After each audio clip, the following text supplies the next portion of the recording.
Hello, everybody. Welcome to another tier list. This is a halfway tier list of everything I've read so far.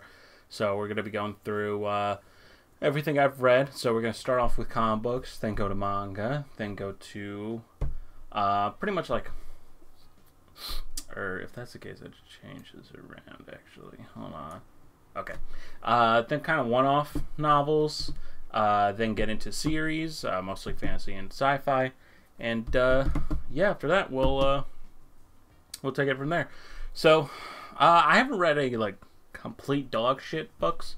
So instead of making like a F tier, I'm sticking everything in D tier. So meh means it's all right.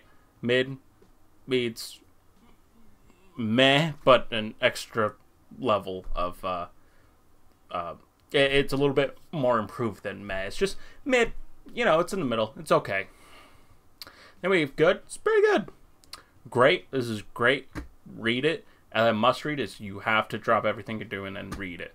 Again, everything is subjective. This is all my opinion of what I've read, and I hope you get some book recommendations from this. This is only halfway through the year, and this is everything I've read so far. I hope to read a lot more. Not technically everything, just everything that I think is noteworthy. The novels and books, definitely, but for comic books, these are just kind of the ones I want to touch upon the most. So, without further ado, let's get right to it.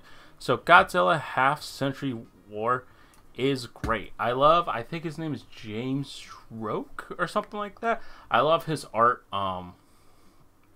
Yeah, like his art's really good, and it basically follows like it follows the soldier that was there for Godzilla's birth, and then in this continuity he ages with Godzilla. So he starts off as this young soldier, and then works his way up to like being part of G-Force, aka the force that like deals with everything Godzilla, and like it goes through his journey. So it's like Godzilla, as he normally is just a force of nature, and then it's all about this guy's character growth through Godzilla and what Godzilla has done for him his entire life and stuff. It's really, really good. Highly recommend, especially if you're a Godzilla fan. This is definitely a must pick up. Then we have Last Ronin. This is one of the best reimaginings of a dystopian future, I think. And also just a true to form Teenage Mutant Ninja Turtles thing in media. So basically, Ninja Turtles were actually comic books at first. Some people still don't know that. And then the animated show came about, and that's where the Turtles got their popularity. But the Turtles have always been kind of dark and stuff like that. Actually, one of the best Ninja Turtles runs is the IDW run, which I preach whenever I can because it's the best. It just got a relaunch. I read the first issue by Jason Aaron. It's awesome, so definitely pick that up. But Last Ronin does a really good bait and switch with who the turtle is, because you think you know, but then it does a little switch on you. This is like my third read through of it. Yeah, I adore it. It's pretty much just Dark Knight Returns, but with Ninja Turtles. And this story had been plotted out since like the 80s. They were pretty much inspired by Frank Miller. It was just like, hey, like, why don't we do Dark Knight but TMNT? But they just never got around to it. It's a good definitive last Ninja Turtle story.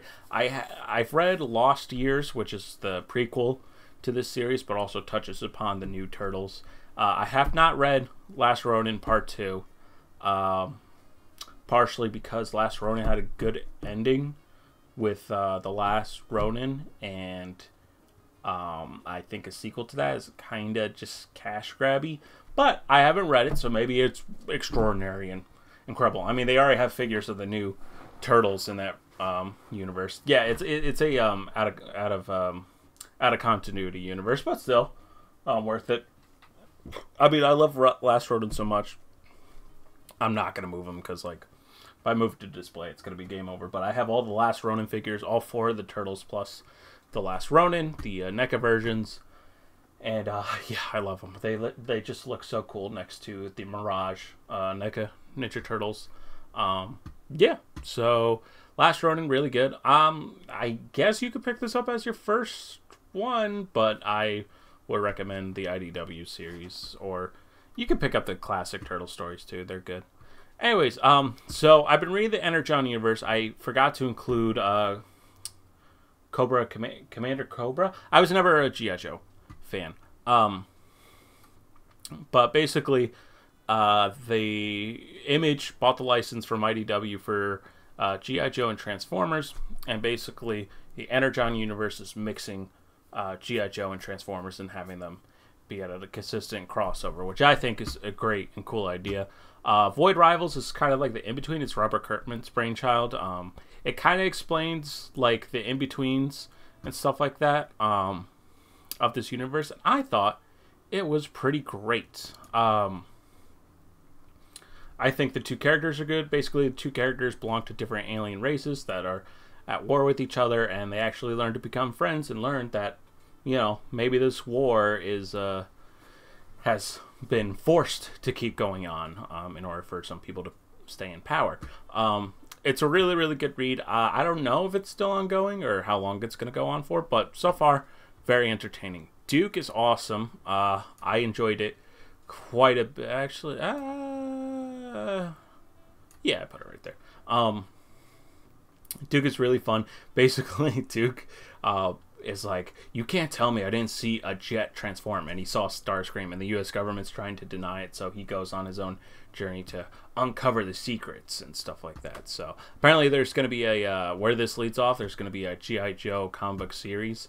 So that'll probably branch off the Duke storyline, and yeah, it's pretty good. Written by Josh Williams. Great.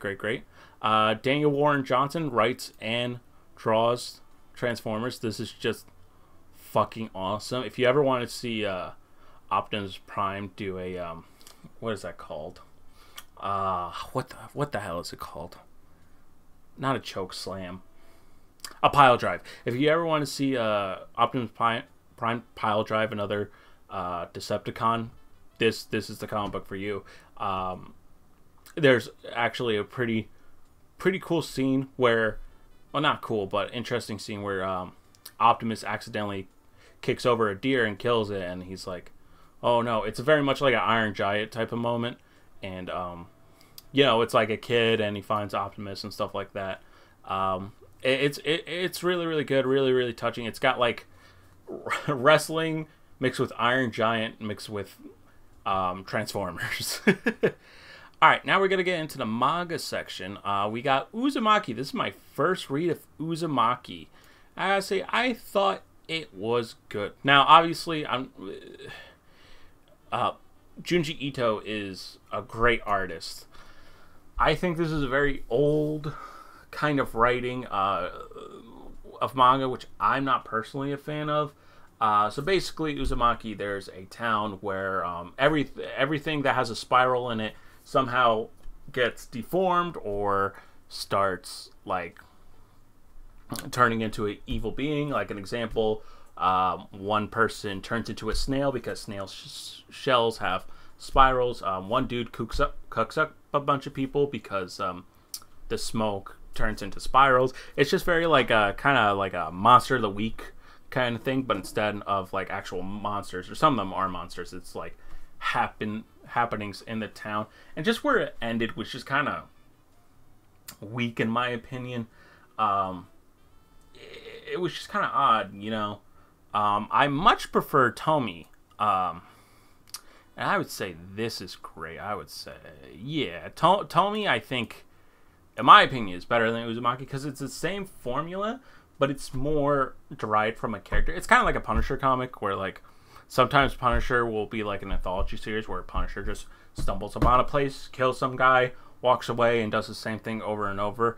That's kind of what Tomy is, but with like a plot line throughout, which Uzumaki also has, but I think it works better for Tomy. There's some early artwork by Junji Ito, like the first couple chapters aren't great art-wise. In fact, I would say Uzumaki has the better art, but Tomy is definitely good. I wouldn't put any Junji Ito's as must-read. I mean, obviously, if you're into horror, you're gonna like, you might like some of the imagery and stuff like that, but it's very, like, I don't know, just the writing is not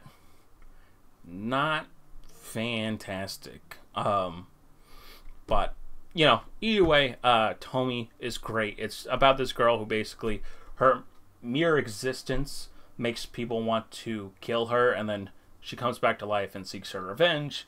And yeah, it's pretty dark, pretty gruesome, and I like it a lot.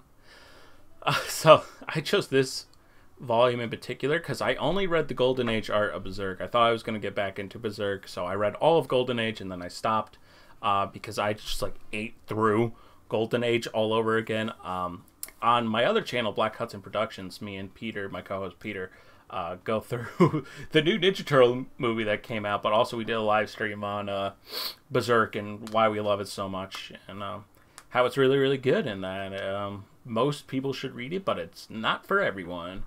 Golden Age is so good. The tragedy of the eclipse is awful. It's one of the only... Berserk is... which I know Twitter people are like, oh, there's a lot of SA, so equals bad. You know, SA in media can be a good or bad thing. And what I mean by that is the usage of it. So, if there... Okay, so for example, there's this Green Lantern issue that coined the phrase woman in the fridge, I think, like that. Or girlfriend in the fridge? I don't remember. But basically, it's a thing where writers got lazy, so it's like, how do we motivate our male character? How about we have them have their girlfriend get stuffed into the fridge and imply something terrible, you know? It's like, well, that's just lazy. Like, oh, I have to motivate my male character. How about I just do this without any thought whatsoever? And the girlfriend, in that instance, only existed for like 3 issues, so there was no, like, build up besides, hey, this is kind of my college girlfriend, and that's about it.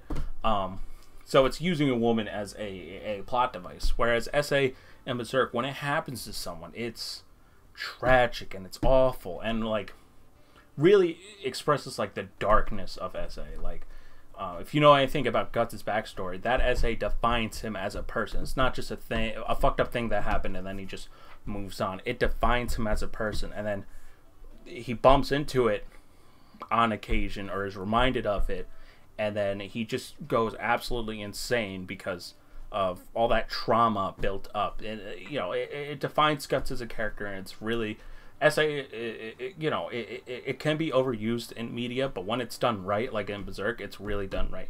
Now there are some stuff like you know, the horse, if you know what I'm talking about, which is like like that's a lot. And you know, the opening chapter of Berserk is like, yeah, that's edgy, but even the author admits, like, he didn't really know what he was trying to do, but once Golden Age starts, he really gets a handle on that stuff. And yeah, but anyways, I didn't mean to go on that whole tangent, but Berserk Golden Age is one of the greatest manga arcs of all time. It's so addicting to read. You fall in love with the Band of the Hawk, and it's just to see what certain characters do and certain character choices and how that affects the whole series. It defines characters is tragic, but it's so good. But yeah, so obviously Berserk will always be a must read, especially the Golden Age arc. I would still recommend you read is it the Black Blade? Black Swordsman. I would still read the Black Swordsman arc just so you can see, and it is hard to get through because I was thinking the same thing. I'm like, people are saying this is a masterpiece. This is just edgy stuff, but like, get past it and then read Golden Age arc, and then you realize why Guts is the way he is. So that's all I have to say. Good night, Poom Poom. Oh Lord, you have to. If you think Berserk has fucked up moments, Berserk has fantasy fucked up moments that feel realistic, whereas like Goodnight Poon Poon is set in reality, and oh my god, it's like the tagline says, it's a slice of life that slices back. Like the stuff that happens to Poon Poon and where Poon Poon is, and like his relationships to characters, you're just like, you're so conflicted, and it's like, especially the ending is just so like but I am so glad I read it. I cried at the end, sobbing over this little ghost guy, little bird guy. I would definitely recommend it. Goes to dark places. So, you know, I just warning for that. If you're not comfortable with Berserk, you're not going to be comfortable with Goodnight Poon Poon. But Goodnight Poon Poon is so good, and I'm so glad I finally got around to reading it. I've owned all the volumes forever now because they go out of stock so quick that I just have to just like order them when they came out. I've had them for like 2 or 3 years, and I finally read it, and I was just like, oh my god, this one, these two are on par. They're absolutely must reads, but they are very dark and very tragic. Then we have Magic and Muscle. I think this is, it's mid. It's pretty good. It's very funny, and the art is good. It's just not something I can read all the way through. Anime humor is very hit or miss for me. There are a lot more hits here, but the story's just kind of odd because it's just like, oh yeah, by the way, the main character is this, and it's like, where was that ever established? But I'm only midway through, so this could very well go up. But yeah, I mean, I like it. It's good. Or it's mid. And middle doesn't mean bad. Middle just means it's average. It's okay, you know? Sakamoto Days is awesome. So good. Oh my god. I would put it like right there. Yeah, Sakamoto Days is awesome. It's basically, it starts out like a slice of life where basically this former assassin tries to start a brand new life, and and then you think it's going to be slice of life, but then like after like chapter like 50 or something like that, it turns into a completely different, it's like John Wick but a manga. The action scenes are, you think JJK or Jujutsu Kaisen has amazing action scenes, and it does, like the manga does, but like Sakamoto Days fucks. It's seriously awesome. This first season is going to be a lot of the slice of life stuff, like the new one that's going to come out next year, but like season 2 is just, people are going to go fucking ape shit. Excuse me. Gonna go ape shit over this. So yeah, Sakamoto Days, it's great. Definitely read it. Then we have what was this called again? Vermite? Hold on. Let me look it up on my app real quick. I gotta do some editing after this. Shit. I think it's Vermint. What the fuck was it called again? Vermis. Vermis is really good. It's basically a video game manual where you read the lore, and like it's basically like almost like a second person telling of like what happens in the game. It's like, then you stumble upon this forest, then this happens to you, and this happens to you. It's like in the form of an old NES video game manual. It was really, really entertaining, and I would say for people who struggle reading but kind of want to read, I would recommend this because especially for like video game people, if they want to get into reading, read this. It's a very unique experience, and it might get you into like darker fantasy and stuff like that. So I would put Vermis at good. It's a very, very unique way of storytelling. I only read part 1. I haven't read part 2. You know, it's just not a traditional way of doing it, which is not a bad thing, but it's good and unique. I just wouldn't put it above any of this stuff. Sword of Kaigen is an absolute must read, especially if you're like don't want to start a series but want to start to get into fantasy. Sword of Kaigen is this. Now I will say Sword of Kaigen has a bold move that I'm not gonna say because you should definitely read it. It's pretty much like Avatar for adults. Like if you like the waterbenders and stuff like that, I would highly recommend this. It's character focused though. I would say it pretty much takes place in the small village. You have a family who's in charge, and the mother who used to be something like a vigilante and basically got married off to this noble guy, and now she's just another housewife, but she wants to go back to her old life basically. And then you follow some of the kids and stuff like that, and like what they think about their village and stuff like that. And it's all about like like media and stuff like that, and censorship, which is something I didn't expect from the book. If you're expecting like grand battles, there are some, but it's mostly a character-driven story. The ending is a little odd because it's trying to tie into the author's sub-series, which they discontinued.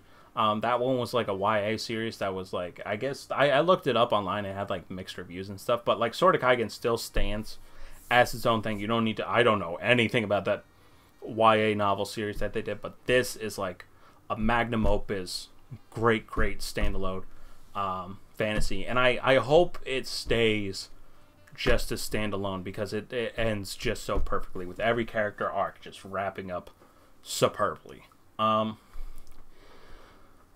Okay, this one might be controversial. Listen, I'm not into poetry, okay? I was hooked on the back of the book.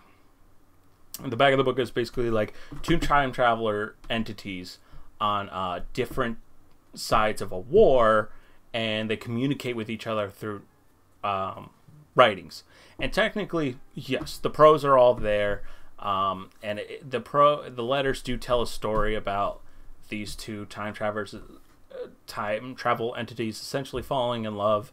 But like, I'm just not a poetry guy, and I just was just like, the prose are great, but the way it sold itself, I just wasn't expecting just that. I mean, it is talented. Like, the writers are talented. They're definitely great. It just is not my cup of tea. But hey, I mean, the writing is spectacular. It's just like, I just wasn't expecting to read a bunch of poetry. But yeah, I if you like poetry, I would recommend this to anyone. But like, if it hooked you on the time travel story and you think you're gonna get like a traditional time traveling adventure, which I was kind of looking forward to, this definitely isn't it. But it by no means is a bad book. In fact, I might just bump it up to mid. But yeah. Tender is Flesh. This is the book where basically, in this world, they legalize cannibalism, and it follows a guy who runs like essentially like a butcher shop, or not a butcher shop, but like a meat manufacturing place. You know, where like they cut up cows and stuff like that and make them into burgers, and then sell them to butchers and stuff. But instead, it's with humans.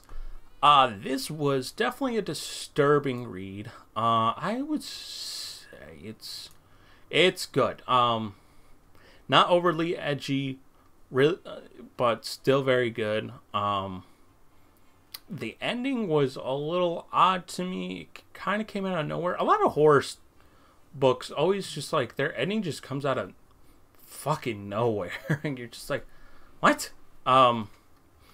But still, an enjoyable read, a one-off read. It's only like 200-300 pages, so it's a very quick read. I read it in like the span of 3 days, 2 or 3 days. Really good. Great talent. It was actually a Spanish novel first, and then got translated a couple years later and gained popularity. But yeah, very good, very disturbing. But not like in your face disturbing. It's like, oh, look at, now they're eating shit and stuff. Like, there was a book I read. I don't remember if it's on a tier list. I definitely mentioned it in one of the tier list videos, where there was this book called Cow, and it's like, yeah, then I went upstairs to meet my girlfriend, and we ate shit together, and blah, blah, blah, blah, blah. I'm like, what the fuck is this? That's fucking gross. I read the whole thing, but it was fucking disgusting. It was like a train wreck you like can't avoid your eyes. I did the same metaphor like last video. That's crazy. But anyways, George Orwell's 1984. It is so crazy how, dude, these are like my top two. I fucking love these things.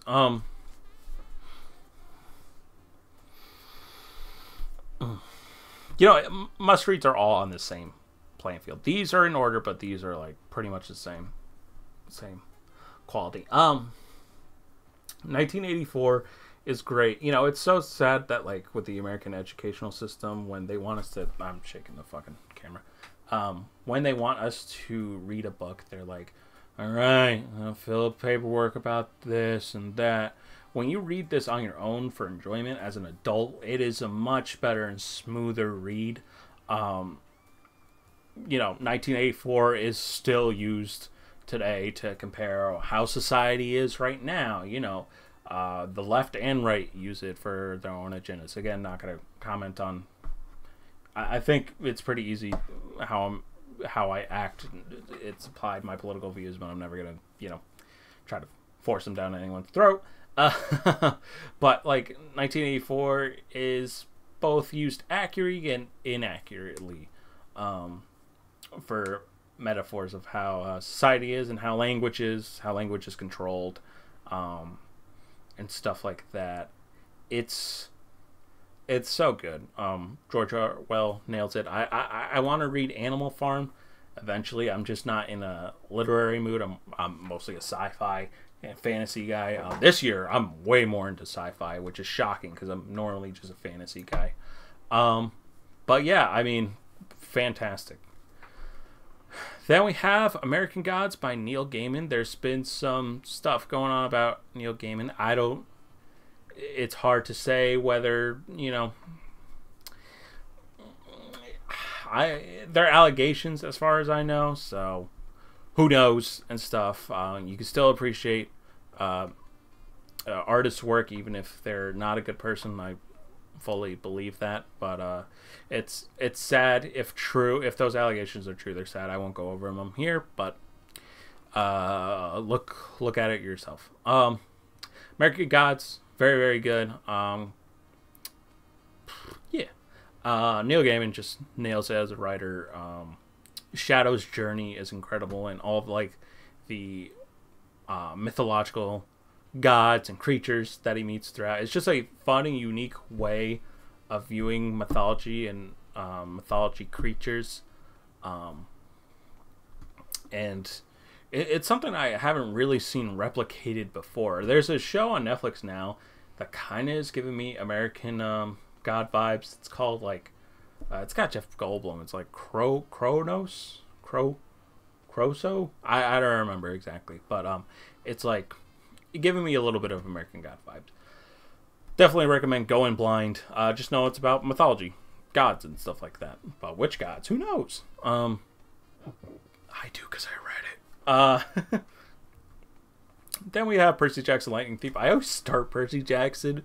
In all these tier lists, I've always started Percy Jackson, never finished it. But especially because the TV show came out this year, I was like, oh, I gotta read.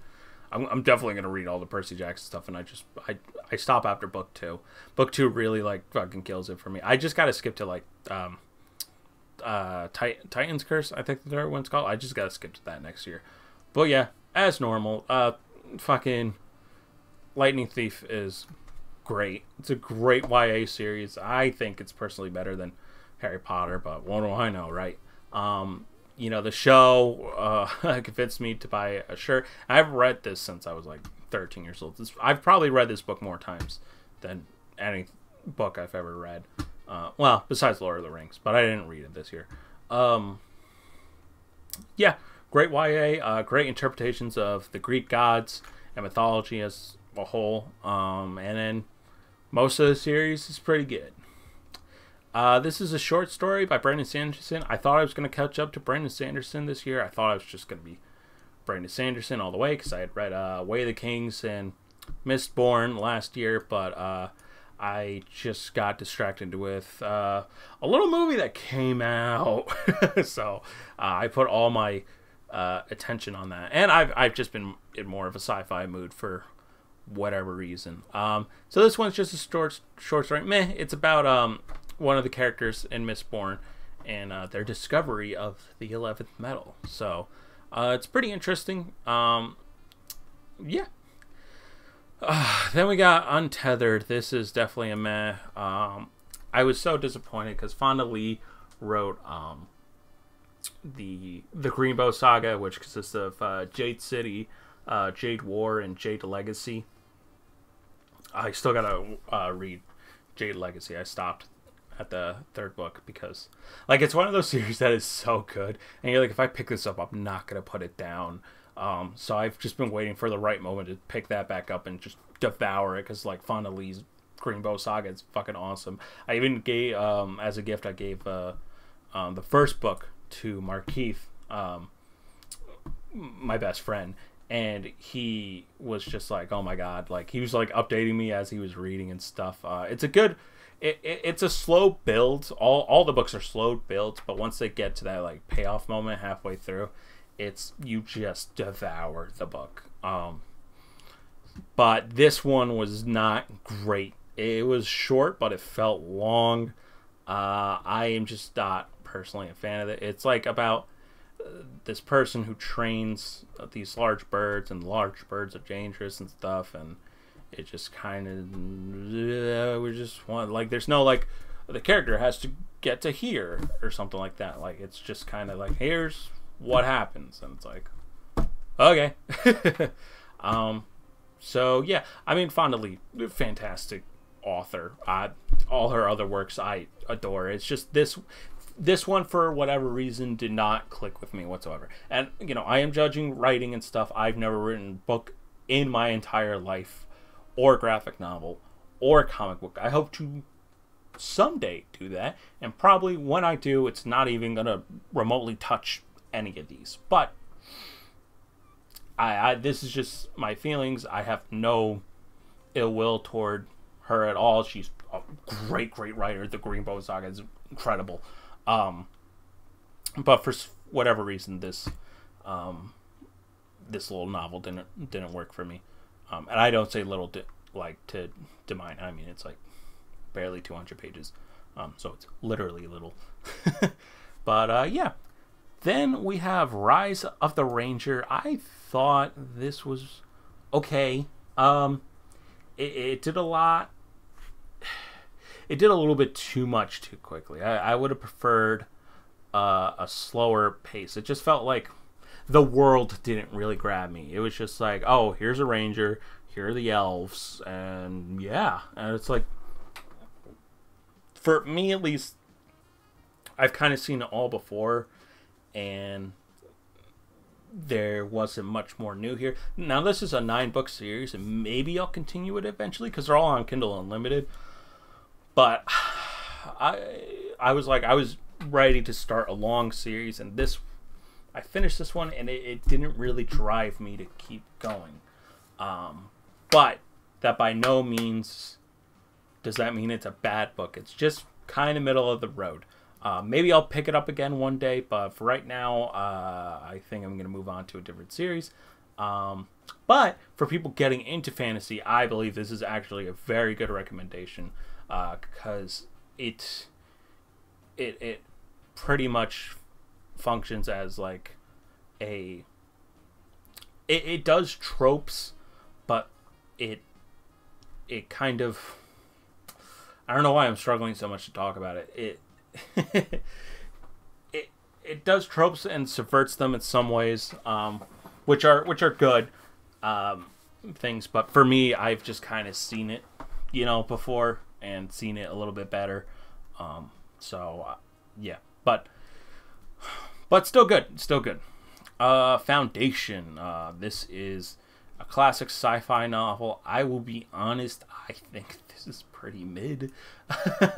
I know it is literally the foundation, get it, of sci-fi, and the foundation, I don't know if all the books are just the first book, but like it was each chapter was written as in like small little short stories, but not technically an anthology.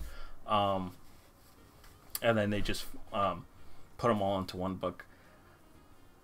It's classic sci-fi, and it's hard for me sometimes to get into classic sci-fi because, again, they're more about the concepts, which we will talk about soon. It's more about the concepts than actual like character development and stuff like that, and this is definitely that. But yeah, I mean, I like the ideas. I like the mathematical formula of history and like how it's going to be destroyed and stuff like that. And maybe I'll continue on with the rest of the series because they are easy reads. It's just for me, I need a little bit more character in my stories, and this one really lacked that, which a lot of classic sci-fi does. But anyways, moving on. Dune. Oh, gee, what does Jack think about Dune? Oh, Dune is fucking fantastic. What the fuck? I mean, this the same could be applied to Dune, but Dune's world and world being so rich and vast. I just want to learn more about it. Every time I reread it, I want to learn more about it. And one of my most successful videos, which is on the Black Hudson channel, is about the main character, whether he's good or bad. You know, there's a lot of morally great characters, but like judging their actions, you can be like, I don't know if that's the right move. And like the first Dune is fantastic. I think it's one of the greatest things written, at least sci-fi wise. I'm a huge Dune fan. Originally, I've only read the first 4, but I read the entire Frank Herbert series this year, which we will get into in order. But the first Dune is like a magnum opus, and the same goes with Dune Messiah. Dune Messiah has always been like, oh, the Dune Messiah is the black sheep.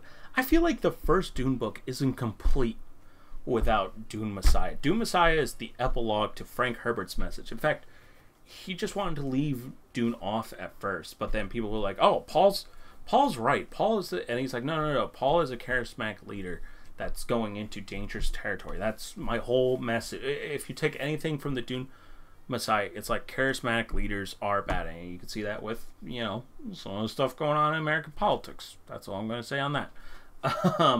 But Dune Messiah is like Frank Herbert being like, okay, this is literally what I mean by this, like charismatic leaders are a bad idea. And it pulls that off very well. Obviously shorter, but it really does conclude Paul's story. Technically, Paul is in Children of Dune. I feel like Children of Dune is also a must-read. I feel like the first 3 Dune books are must-reads in that order. It follows...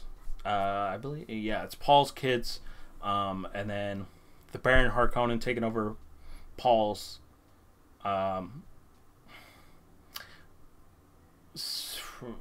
sister, and that's an interesting development. But I don't think they're gonna stop at Dune Messiah for sure for the movies. Like, trust me, they are not gonna touch any of these 3. The God Emperor, no fucking way. I'll make sure when I edit this, I'll put like slight spoilers for the books. But yeah. Okay, then we have God Emperor Dune. Dune fans might hate me. I don't know. This is a good book. Alright, so timestamp Dune book light spoilers. If you don't care, they're not going to make the movies out of this. I swear to you on my life, they're never going to touch God Emperor Dune. Because God Emperor Dune follows Leto, aka Paul's son, ruling for thousands of years as a sandworm. He's a sandworm for the entire time, and he goes on about philosophy and stuff like that. And Duncan, Idaho is revitalized, and you'll notice Duncan is the main character of Dune, not fucking Paul. Now, Paul is like the main character of these 2, and then kind of appears in Children of Dune. Then it's Leto, but throughout all of these, you know, who shows up? Fucking Duncan, Idaho. That motherfucker. Fucking, if they ever do all 6 books, fucking, what's his name? Aquaman. Khal Drogo. What the fuck? Why can't I think of his name? But this guy is gonna have work for years. Yeah, it's just a lot of philosophizing, and the story is not fantastic, and there's a couple weird shit in there. Not as weird, though, as Heretics of Dune. While I still liked Heretics of Dune, there's another, I forget what they're called, fuck it. It's another, like, organization battling against the Bene Gesserit, but they're, like, kind of a weird sex cult, and it's just like, yo, what are we doing here? I still think, you know what, I'll just say for the rest of the Dune series, because I don't have much to say about Chapter House. I don't really like where Chapter House ends at all. You know, I kept hearing, like, oh, it leaves off on a, you know, like, oh, Frank Herbert was going to do another book, and I'm sure he was, but, like, I find it funny how in Chapter House, there's just, like, a whole section where, like, it's pretty much Frank Herbert and his wife being like, yeah, I kind of got lost with the characters. I had no idea what I was fucking doing, because they speak of it like, yeah, whatever happened to Duncan Idaho? I don't really know. It's just kind of a funny meta commentary.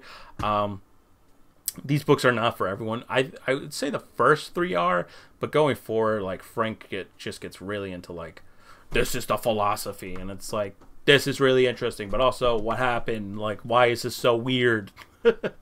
But yeah, so that might be blasphemy, but you know, that's just how I feel about it. Then we have the Sun Eater series. I'm in the process of reading them all. I'm gonna read listen. I did something nuts. Okay, I rarely do this, but I bought an entire series of something without it having a box set. Usually, if it doesn't have a box set, I'm only gonna buy the first one. But the Sun Eater series is so good. I bought literally like I'm reading right now Amid Ashes, or Queen Amid Ashes. And then Demon of White right after, so I don't have those on me. They're upstairs. But I literally bought all the books, including the remaining short novellas and the short stories that are on Kindle Unlimited. I gotta get around to, but I literally just bought this series. And I had these in mass paperback, but I wanted to buy the original paperback, or the bigger paperback versions, because they're just a much better reading experience. But like, I bought them all. Except for the last one, because that's in hardcover. I want to wait for it to come out in paperback. But like, this is like what I've been searching for since I first read Red Rising. Like, Red Rising was just such a rush for me, and I've been chasing that. And Empire, or the Sun Eater series is that for me. Now, Red Rising is very fast paced compared to this. This is very much a character story, slower paced. Like, the books so far have been very slow paced, where technically you could summarize everything within 300 pages, but that's not the point of this series. The point of this series is to focus on Hadrian's character, and it spoils in or he says it in the first book. It's the books are written in first person, but after the fact. So he's like, I've already become like supreme dictator, essentially, like killing a bunch of these aliens and stuff. And here's my story. So it's all from like a older person's point of view writing. You don't notice it too much in the text. Only sometimes will it be like, and little did they know how much I would become even more of a bastard, or something like that. But my God, it's so fucking good. First one, I highly recommend if you're okay with slower paced stuff. Like, slower paced stuff is, I know I said I wouldn't put these in order, but just for my sake. I mean, technically, like, it's hard to compare these, right? But Empire Silence is so good. Now we gotta do everything because I'm so fucking stupid. God, Empire Silence is really good. It's like young Hadrian, that's the name of the character, and his struggles and what happens to him and how he ends up on another planet. Basically, like it's like Gladiator, essentially, and it's really good. And then this is the in-between book. So in between most books, he does a novella. This one is about the main character's brother. I would say this one is just kind of good. Nah, I'll put that lower, actually. It's just kind of good, you know. It focuses on his brother. It's just, this one like is a lot more action packed. like the action is like the pacing is like phew, because it's barely 200 pages, whereas this one is like 600, 700, depending on mass paperback or paperback. But still, it's so captivating. I read all of it in like this span of a week. It was fantastic. Then Howling Dark is even better, and I've heard each entry gets better, and I heard Demon of White, which is the third one, it's really, really good. So I'm just so hyped. I think I'm gonna read the entire series. I hope I can, because it's just been hooking me. He has to mess up so significantly for me to be like, damn, like that wasn't worth it. Because so far it has been nothing but worth it, and the prose are beautiful. And Hadrian is so melodramatic, and like even people in the book are like, "You're so melodramatic." He's like, "I know, and I love it." Like, God, it's so good. He's such an interesting character, and not a character where you're just like, "Oh yeah, everything he does is right." It's like he makes decisions in the book. It's like, why the fuck would you do that, you fucking idiot? But like, he's like, it's the easiest way to go, so we're gonna go. Especially in Howling Dark, there's one moment where I think it's definitely going to pay off at a later date where Adrian's gonna be like, I fucked up. But so good. I would highly recommend. But anyways, yeah, that's all I have read this year. I hope you guys enjoy, and stay tuned for the later on this year when I do my final book ranking and I add the rest of them here. Hopefully it's the rest of the Sun Eater series. Anyways, thank you guys so much for watching.